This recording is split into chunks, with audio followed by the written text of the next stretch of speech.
पंडित बड़ी सरपंच हूँ। मैं कहना चाह रहा था कि आज राजस्थान की सरकार के बारे में जो वाहवाही हो रही है वास्तव में काबिल तारीफ है, क्योंकि जो डॉक्टर की जो हड़ताल है उसके बारे में भी मैं बताना चाहता हूँ कि आपको एक समझने की जरूरत है कि देश के अंदर आज एक ऐसा राज्य है राजस्थान जिसमें कई जन कल्याणकारी योजनाएं गहलोत साहब ने लागू की है। इसमें मुख्यतः योजना चिकित्सा की योजना है जो एक कानून बन गया है राजस्थान में। तो आज देखने की जरूरत है कि उसके अंदर जो हड़ताल हो रही है, जो डॉक्टरों ने हड़ताल कर दी है, आज सभी प्राइवेट हॉस्पिटल बंद हैं, वो जांचें नहीं हो रही है, इलाज नहीं हो रहा है, आम व्यक्ति के साथ में आम जो बीमार व्यक्ति के साथ में धोखा हो रहा है। लेकिन उसमें आप समझने की जरूरत है कि राज्य के अंदर जो इतनी बड़ी योजना है, कानून बन गया है, महानरेगा की तरह कानून बन गया है, राइट टू एजुकेशन की तरह कानून बन गया है। तो उसकी तरह ये कानून बनने के बाद में राजस्थान में जो डॉक्टर हड़ताल कर रहे हैं उनको देश के अन्य राज्यों से समर्थन मिल रहा है। आप समझो ये एक नेशनल नीति है मोदी की, जो एक उनके साथ बात भेजा जा रहा है। और बाकी राजस्थान के अंदर कानून बनाए तो दूसरे राज्यों के डॉक्टरों को उनको क्यों ऐसा करने की जरूरत है, क्योंकि उन्होंने इस राजस्थान सरकार के इस नीति को उनको पता है कि यहाँ देश की जो केंद्र सरकार है एक व्यापारी सरकार है, उनका एक बिजनेस है, उनको एक प्राइवेट सेक्टर में काम करना है।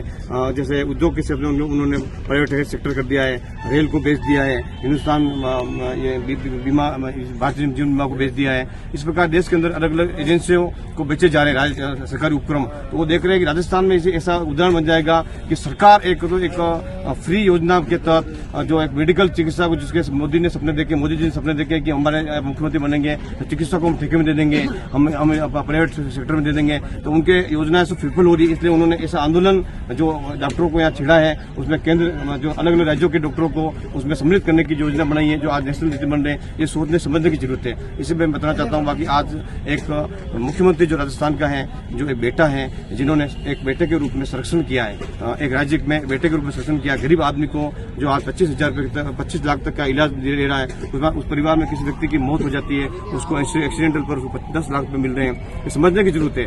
आज वास्तव में ये भगवान का रूप है और ऐसे भी व्यक्ति पर आरोप लगाए जाते हैं। और आप देखिएगा पूर्व में साल भर पहले 6 महीने पहले मोदी जी ने गहलोत साहब के यहाँ पर छापेमारी करवाई। और समझने की जरूरत है मतलब क्या हो रहा है। एक मुखिया देश के अंदर एक राज्य का मुखिया है, जो केंद्र का मुखिया एक राज्य के मुखिया पे छापेमारी करा रहा है, यानी वो समझो केंद्र का मुखिया कितना कमजोर है, जो एक राज्य के मुखिया पर जो जन कल्याणकारी योजना दे रहा है, गरीब आदमी को मजबूत करने का काम कर रहा है। कई प्रकार की योजना उन्होंने दी है। उन्होंने शहरी क्षेत्र में जो केंद्र में यूपीए गवर्नमेंट ने नरेगा कानून दिया था, जो ग्रामीण क्षेत्र में जो नरेगा कानून दिया था, उन्होंने कहा कि गरीब आदमी, गहलोत साहब ने कहा कि सरकार चलेगी केंद्र के अंदर और मोदी साहब है, तो उन्होंने राज्य के अंदर शहरी क्षेत्र में मजदूरों को देखा, उन्होंने इंदिरा गांधी मजदूर योजना एक कानून बनाया। आपको समझने की गहलोत साहब किस क्षेत्र में आप खाने इंदिरा गांधी रसोई देख लो, आप 10 लाख ये देख लो, फ्री आवेदन देख लो, जो भी बच्चे किसी भी पात्र परिषद बैठेंगे उसके आवेदन फ्री में हो रहे हैं। मतलब क्या गैस के देख लो, आप गैस को